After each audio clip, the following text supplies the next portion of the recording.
दोस्तों, ज्यादातर अमीर लोग आपसे ज्यादा होशियार होने की वजह से वहां तक नहीं पहुंचे हैं और ना ही उनके पास कोई सीक्रेट इन्वेस्टमेंट स्ट्रेटजी होती है और ना ही वो कैलकुलेशन के मामले में कोई जीनियस होते हैं।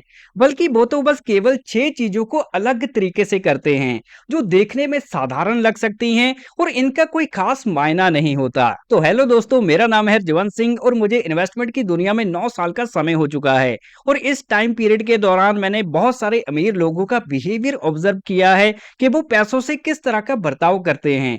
और आज मैं उन 6 चीजों से पर्दा उठाने जा रहा हूं जो मैंने बार बार देखी हैं। तो चलिए बिना समय को गवाए एक एक करके जानते हैं इन 6 इंपॉर्टेंट पॉइंट्स के बारे में।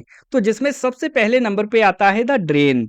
तो इमेजिन करके देखिए कि एक लंबे दिन के अंत में आप अपने नहाने के लिए बाथ टब भरना शुरू करते हैं और इसके बाद आप रसोई में चले जाते हैं। वहां एक कॉफी का कप बनाते हैं, थोड़े स्नैक्स लेते हैं और उसके बाद अपनी बुक उठाते हैं। और जब आप वापस आकर देखते हैं तो बाथ टब आपका बिल्कुल खाली है, क्योंकि आप पानी को बहने से रोकने के लिए बाथ टब का प्लग लगाना तो भूल ही गए थे। तो ये तभी होता है जब आप सेविंग्स के लिए, इन्वेस्टमेंट्स के लिए पैसा तो डालते हैं, लेकिन साथ ही साथ हाई इंटरेस्ट डेट यानी उच्च ब्याज दर वाले कर्ज भी लेते हैं। तो ऐसा करने से एक तरफ तो आप बाथ टब को भरते जा रहे हैं और दूसरी तरफ पानी ड्रेन होता जा रहा है। लेकिन यहाँ पर ज्यादातर लोगों से गलती हो जाती है। वो सोचते हैं कि हमारा गोल केवल अपने कर्ज से पूरी तरह बचना है, लेकिन अमीर लोग ऐसा नहीं सोचते। अगर हम आरबीआई और वेल्थ रिपोर्ट के आंकड़े के अनुसार देखें तो इंडिया के नेटवर्थ के हिसाब से जो टॉप 10 अमीर लोग हैं वो साधारण फैमिलीज के मुकाबले ज्यादा कर्ज रखते हैं। लेकिन उनका कर्ज बिल्कुल अलग तरीके का होता है, जैसे क्रेडिट कार्ड का बकाया, 14 से 18% इंटरेस्ट रेट वाले पर्सनल लोन और बाय नाउ पे लेटर ऐप वाले कर्ज आपके लिए एंकर की तरह काम करते हैं जो आपको डुबोते हैं। तो इसकी बजाय जो अमीर लोग हैं वो 8 से 8.5% वाले जो कम लागत वाले लोन हैं वो लेते हैं, जैसे होम लोन हो गया, लोन अगेंस्ट प्रॉपर्टी हो गया, और अपने बिजनेस के अगेंस्ट वो लोन लेते हैं ताकि वो अपनी कैपिटल को उस जगह निवेश कर सकें जहां उन्हें इससे कहीं ज्यादा रिटर्न मिलने की पोटेंशियल बन सके। एग्जाम्पल के लिए 12-15% के रिटर्न्स की उन्हें पोटेंशियल मिले, जैसे अच्छी क्वालिटी के म्यूचुअल फंड्स हो गए। तो अमीरों के लिए ये लोन एक लीवर की तरह काम करते हैं, यानी फायदे का जरिया बनते हैं। तो देखिए, डिफरेंस ये नहीं है कि अमीर लोगों के पास कर्ज नहीं होता, बल्कि वो ये जानते हैं कि कौन सा कर्ज उनके लिए एंकर है और कौन सा कर्ज उनके लिए लीवर की तरह काम करता है। तो अभी इस पहले पॉइंट को समझने के बाद आपको क्या करना है इस पर बात करते हैं। तो यहाँ पर आपके जितने भी कर्ज हैं और उससे जुड़े हुए इंटरेस्ट रेट हैं वो आपको एक जगह लिख लेने हैं। तो जितने भी 9-10% से ऊपर के इंटरेस्ट रेट वाले कर्ज हैं, एग्जाम्पल के लिए पर्सनल लोन हो गया, महंगा कार लोन हो गया, क्रेडिट कार्ड का ड्यू हो गया, तो तकरीबन ये सारे कर्ज आपको सीरियसली इन्वेस्टिंग शुरू करने से पहले खत्म कर देने चाहिए। तो सबसे पहले आपको जो हाई इंटरेस्ट डेट है, जो ज्यादा ब्याज दर वाले कर्ज हैं, उनको सबसे पहले खत्म करना है। और जब आपके हाई इंटरेस्ट डेट पूरी तरह से खत्म हो जाएंगे और उसके बाद आपको हर बचा हुआ पैसा वेल्थ क्रिएशन के लिए निवेश करना शुरू करना है, जिसके बारे में हम आगे बात करेंगे। और एक बात याद रखिए, पॉइंट नंबर 1 तभी काम करता है जब आप अपने एक्चुअल नंबर्स के बारे में जानते हो। तो चलिए बढ़ते हैं इंपॉर्टेंट पॉइंट नंबर 2 की ओर, जिसका नाम है फाइनेंशियल एक्सरे। तो अगर आज मैं आपसे पूछूं कि आपने पिछले महीने कितना खर्च किया, तो शायद आप सबसे करीब 10, 50 या फिर 100 के बारे में बता देंगे। लेकिन एक रिसर्च द्वारा पता चलता है कि एक एवरेज व्यक्ति अपने मंथली खर्चे का 20 से 25% कम अनुमान लगा पाता है। तो ये धुंधली विंड स्क्रीन के साथ गाड़ी चलाने जैसा है। आप आगे तो जा रहे हैं, लेकिन आपको एक्चुअल में ये नहीं पता कि आप कहाँ जा रहे हैं। लेकिन अमीर लोग ऐसे अनअवेयर होकर आंखें बंद कर कर गाड़ी नहीं चलाते। वो आपको एक्चुअल में बता सकते हैं कि वो कितना बचा रहे हैं, कितना कमा रहे हैं, कहाँ इन्वेस्ट कर रहे हैं, क्योंकि वो अपने पैसों को इस तरह ट्रीट करते हैं जैसे कोई बिजनेस अपने अकाउंट्स को ट्रीट करता है। तो सीधी सीधी बात यह है कि अगर आप अपने खर्चों को माप नहीं सकते तो आप उसको मैनेज नहीं कर सकते। तो अब आप कहोगे, अरे रजवंत भाई, हमें अपने खर्चों को मैनेज करने के लिए क्या करना होगा? तो यहाँ पर जब भी आपके पास महीने की सैलरी आती है तो आप अपने खर्चों को 3 बकेट्स में डिवाइड कर दें। सबसे पहली बकेट होती है फंडामेंटल्स की, जिसमें बेसिक नीड्स आती हैं, जैसे आपका राशन का सामान, बिजली का बिल, पानी का बिल।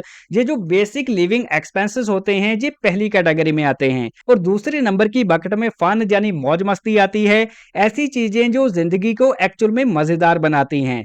तो इसे गिल्ट फ्री हैप्पीनेस भी कहा जा सकता है। और तीसरे नंबर की बकेट में आता है फ्यूचर, जिसमें आपकी सेविंग्स और इन्वेस्टमेंट ऐड करी जाएंगी, उसके लिए पैसा जोड़ा जाएगा जो आगे जाकर आपके रिटायरमेंट के बाद फाइनेंशियली इंडिपेंडेंट बनाने के लिए यूज करा जाएगा। तो इस तरह की आप 3 डिफरेंट बकेट्स में पैसा ऐड करके चल सकते हैं। और इसके बाद तीसरे नंबर का जो इंपॉर्टेंट पॉइंट है वो है द बफर रूल। तो आप एक सिचुएशन को इमेजिन करके चलिए कि शेयर मार्केट में 30% की गिरावट आ चुकी है, आपका पोर्टफोलियो हजारों में गिर चुका है। तो ऐसी सिचुएशन में आप क्या करोगे? तो ऐसी सिचुएशन में ज्यादातर लोग गिरावट को देखकर घबरा जाते हैं और अपनी इन्वेस्टमेंट को लॉस में बेच देते हैं और गलत टाइम पर मार्केट से निकल जाते हैं। लेकिन ऐसे में अमीर लोग कुछ नहीं करते। इसका मतलब ये नहीं कि वो खतरों के खिलाड़ी होते हैं, इसका मतलब ये है कि उनके पास स्पेयर टायर होता है, यानी स्टेपनी होती है। तो आप एक सिचुएशन को इमेजिन करके चलें कि अगर हाईवे पे आपकी गाड़ी का टायर पंचर हो जाए और आपके पास स्टेपनी है, तो ये एक असुविधा हो सकती है। आप रुकेंगे और अपने गाड़ी का टायर बदलेंगे, स्टेपनी डालेंगे और दोबारा से आप अपने सफर पे निकल जाएंगे। लेकिन अगर आप ये इमेजिन करके चलें कि आपके पास स्टेपनी नहीं है, स्पेयर टायर नहीं है, तो वहां हो सकता है आप ऐसी सिचुएशन में रोड पर फंस जाएं। तो यहाँ पर जो कैश बफर है वो आपकी इन्वेस्टमेंट के लिए यही काम करता है। तो जो अमीर लोग हैं वो 3 से 6 महीने के उनके जो मंथली एक्सपेंसेस हैं उनके बराबर का इमरजेंसी फंड अलग से अपने सेविंग्स अकाउंट में या फिर डेट फंड्स में रखते हैं, ताकि जब इमरजेंसी सिचुएशन आती है, सिचुएशन कॉम्प्लिकेटेड होती है, तो उस समय उन्हें अपने खर्चों के लिए अपनी इन्वेस्टमेंट को बेचने के लिए मजबूर नहीं होना पड़ता। तो इमरजेंसी फंड रखना सुनने में तो सीधा लगता है, लेकिन एक्चुअल में ये बहुत ही रेयर है। अगर हम इंडिया की बात करें तो यहाँ जितने भी यंगस्टर हैं, जितने भी वर्किंग पीपल हैं, इस आबादी का तकरीबन 50% से ज्यादा ऐसे लोग हैं जिनके पास 3 महीने तक का भी इमरजेंसी फंड नहीं है। तो कैशलेस ऑनलाइन शॉपिंग और यूपीआई के दौर में लोग अपनी सैलरी महीना खत्म होने से पहले ही खत्म कर देते हैं। और एक रिपोर्ट के अनुसार 40% से ज्यादा इंडियंस ऐसे हैं,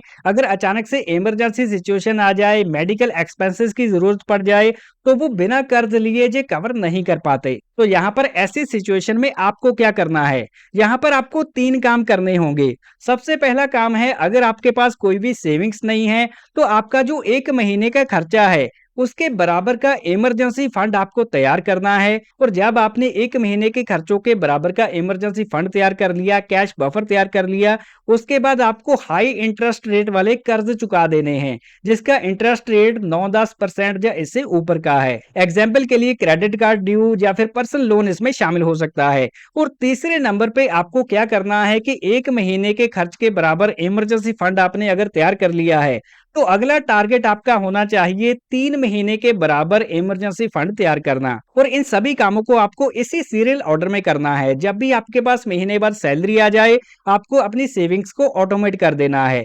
और इमरजेंसी फंड के लिए जो पैसा है वो आप चाहे तो डेट म्यूचुअल फंड में रख सकते हैं या फिर एफडी में रख सकते हैं। और जब तक आपको कोई असली इमरजेंसी ना आ जाए, तब तक आपको इस इमरजेंसी फंड को बिल्कुल हाथ नहीं लगाना है। और इसके बाद नंबर 4 का पॉइंट है get rich slow on purpose, यानी जानबूझकर धीरे अमीर बनना। तो ज्यादातर लोग सोचते हैं कि वेल्थ बनती है पैसे के साथ स्मार्ट होने से, मार्केट को टाइम करने से, सही म्यूचुअल फंड चुनने से, और हमें कुछ ऐसा पता होना चाहिए जो दूसरे ज्यादातर लोगों को नहीं पता। लेकिन अगर हम सच्चाई की बात करें तो जी बिल्कुल ही उलट है। लेकिन एक्चुअल में वेल्थ क्रिएट हो पाती है लगातार बने रहने से, क्योंकि consistency is equal to compounding. तो आप पावर ऑफ कंपाउंडिंग को अगर समझना चाहते हैं तो पहाड़ी से बर्फ का गोला जो नीचे आ रहा है उसकी तरह सोच सकते हैं।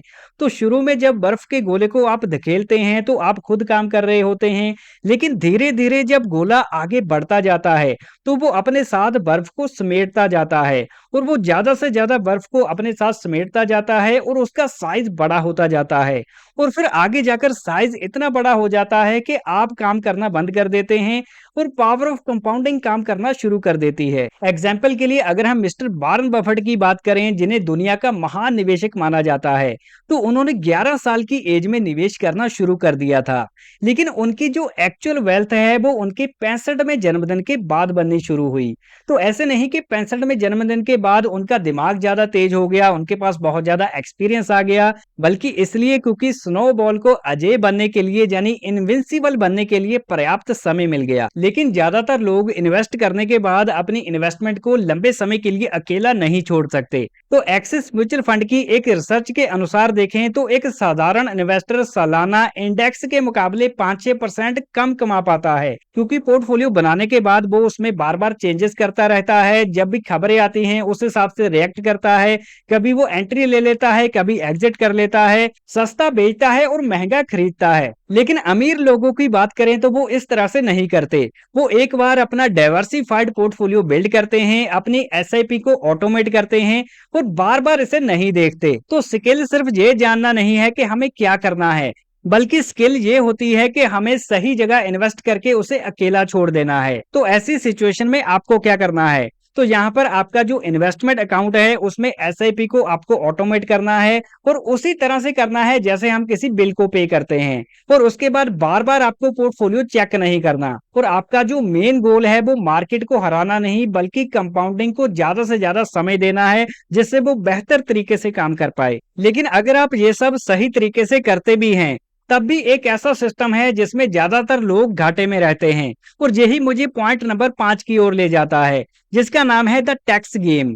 तो यहाँ पर आपको ये नंबर शायद थोड़ा अनकंफर्ट कर सकता है, लेकिन अगर हम इंडिया में average salaried middle class person की बात करें तो वो अपनी कमाई का 20 से 30% केवल टैक्स में दे देता है। जबकि कई समझदार इन्वेस्टर और बिजनेसमैन लीगल टैक्स प्लानिंग के चलते अपने इफेक्टिव टैक्स रेट को बहुत कम कर देते हैं। तो ऐसा इसलिए नहीं होता कि अमीर लोग कानून तोड़ रहे हैं, बल्कि वो रूल्स को अच्छी तरह से जानते हैं। तो ये एक ऐसा बोर्ड गेम खेलने की तरह है जिनमें ज्यादातर खिलाड़ियों ने कभी रूल बुक को पढ़ा ही नहीं। तो वो सिर्फ पैसा कमाते हैं, पूरा टैक्स कटवाते हैं और जो पैसा बचता है वो अपने खर्चों के लिए यूज करते हैं।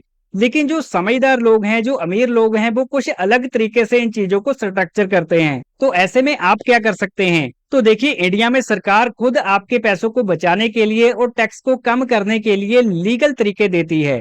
तो यहाँ पर ज्यादातर लोग नजरअंदाज कर देते हैं, जैसे टैक्स प्लानिंग इन्वेस्टमेंट हो गई सेक्शन 80C के अंडर, सेक्शन 80CCD के अंडर, और जो पीपीएफ होता है जिसे पब्लिक प्रोविडेंट फंड कहते हैं, ईएलएसएस म्यूचुअल फंड्स होते हैं, और एनपीएस जिसे नेशनल पेंशन सिस्टम कहा जाता है। तो ऐसी स्कीम्स में आपका पैसा बढ़ता भी है और टैक्स में छूट भी मिलती है। तो अगर आप जिस कंपनी में काम करते हैं वहां पर आपको एनपीएस या ईपीएफ में मैचिंग कंट्रीब्यूशन की सुविधा मिलती है और आप इसका पूरा फायदा नहीं उठा रहे, तो आप टेबल पर रखा हुआ फ्री पैसा छोड़ रहे हैं। और टैक्स फ्री वेल्थ क्रिएशन की जब हम बात करते हैं तो जो पीपीएफ है जिसे पब्लिक प्रोविडेंट फंड बोला जाता है, इसमें ट्रिपल ई बेनिफिट मिलता है। एक तो यहाँ पर जो पैसा लगाया जाता है उस पर कोई टैक्स नहीं लगता, और इस पर जो ब्याज मिलता है उस पर कोई टैक्स नहीं लगता, और जब आप पैसा निकालते हैं तो उस पर भी कोई भी टैक्स नहीं लगता। और ये जो ईएलएसएस फंड्स होते हैं इनमें भी एग्जेम्पशन मिलती है।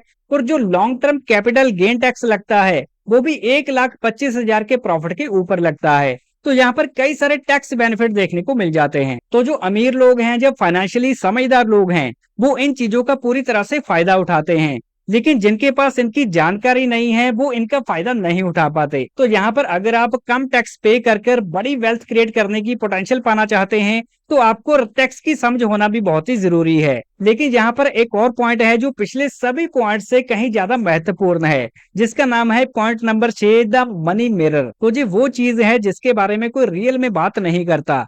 तो जो अमीर लोग हैं वो हमेशा और ज्यादा पाने के लिए भाग नहीं रहे होते हैं। खासकर वो अमीर लोग जो रियल में खुश होते हैं, उन्हें पता होता है कि हमें पैसे से क्या करवाना है, और जब वो अपने मन चाहे लक्ष्य को प्राप्त कर लेते हैं तो उस समय वो रुक जाते हैं। लेकिन ज्यादातर लोग कभी इसे डिफाइन कर ही नहीं पाते कि एक्चुअल में उन्हें क्या चाहिए, जिसकी वजह से वो कभी अमीर महसूस नहीं कर पाते। चाहे उनके पास विकल्प हो हमेशा एक बड़ा घर खरीदने के लिए, एक बड़ी गाड़ी खरीदने के लिए, और विदेश यात्रा करके अच्छी छुट्टियां बिताने के लिए, क्योंकि ये गोल्स हमेशा बदलते रहते हैं। तो इंडियन कंज्यूमर बिहेवियर पर की गई स्टडीज और फाइनेंशियल सर्वे से ये पता लगता है, तो इंडियन लोग ये सोचते हैं कि हमें फाइनेंशियली सिक्योर महसूस करने के लिए और खुश रहने के लिए अपनी आमदनी से 2 से 3 गुना ज्यादा पैसा चाहिए। लेकिन जब वो अपने लक्ष्य पर पहुंच जाते हैं तो उस समय उनके जो खर्चे हैं वो भी इसी रेशो में बढ़ जाते हैं, और उनके जो लक्ष्य हैं फिर आगे खिसकते रहते हैं। तो ये एक ऐसी ट्रेडमिल है जिसकी कोई फिनिश लाइन नहीं है, बस आप चलते जाते हैं और चलते जाते हैं। तो अगर आप ये तय नहीं करते कि आपको पैसा किस लिए चाहिए, तो आप कभी भी ये डिसाइड नहीं कर पाएँगे कि आपके पास पर्याप्त पैसा है। तो इस फैक्ट को अगर हम अपनी डेली लाइफ में भी अप्लाई करके देखें कि जब भी कोई नया गैजेट आता है, कोई नया आईफ़ोन आता है, तो आप तुरंत से ईएमआई द्वारा उसे जाकर खरीद लेते हैं और फिर अगले 10-15 दिन बाद आपका जो सारा उत्साह है वो खत्म हो जाता है। तो जब आप किसी क्लियर गोल की बजाय अपने लाइफ़स्टाइल गैप को भरने के लिए पैसे का इस्तेमाल करते हैं, तो आपकी खरीदी हुई चीजें कभी आपको वो खुशी नहीं दे पाती जो आप ढूंढ रहे हैं और फिर आप अगली चीज को तलाश करना शुरू कर देते हैं। तो इसीलिए बहुत सारे ऐसे लोग हैं जो लाखों कमाते हैं लेकिन फिर भी अपने आप को अमीर महसूस नहीं कर पाते। तो इसीलिए आगे बढ़ने से पहले खुद से सवाल पूछें। पहला सवाल कि मैं एक्चुअल में क्या चाहता हूँ जो मेरा पैसा मुझे ला कर दे। तो यहाँ पर कोई भी ऐसी चीज नहीं होनी चाहिए जो आप अपने रिश्तेदारों को दिखाने के लिए या समाज को दिखाने के लिए लेना चाहते हो। और दूसरे नंबर पे क्या ये आज़ादी है कि आप फाइनेंशियल फ्रीडम चाहते हैं और तीसरे नंबर पे क्या आप अपने परिवार की सुरक्षा चाहते हैं, सिक्योरिटी चाहते हैं और चौथे नंबर पे क्या आप अपने प्रियजनों के साथ समय बिताना चाहते हैं। तो आपका एक्चुअल आंसर ही आपके द्वारा लिए जाने वाले फाइनेंशियल डिसीजंस को तय करना चाहिए। तो दोस्तों ये थी वो 6 चीजें जो अमीर लोग अलग तरीके से सोचकर करते हैं। तो हम आशा करते हैं कि ये सभी 6 पॉइंट्स आपको डिटेल में समझ आ गए होंगे। अगर ये वीडियो जानकारी से भरपूर लगा हो तो इसे लाइक जरूर करें, अपनी फैमिली के साथ, दोस्तों के साथ ज़्यादा से ज़्यादा शेयर करें। मिलते हैं अगले वैल्यूएबल वीडियो में।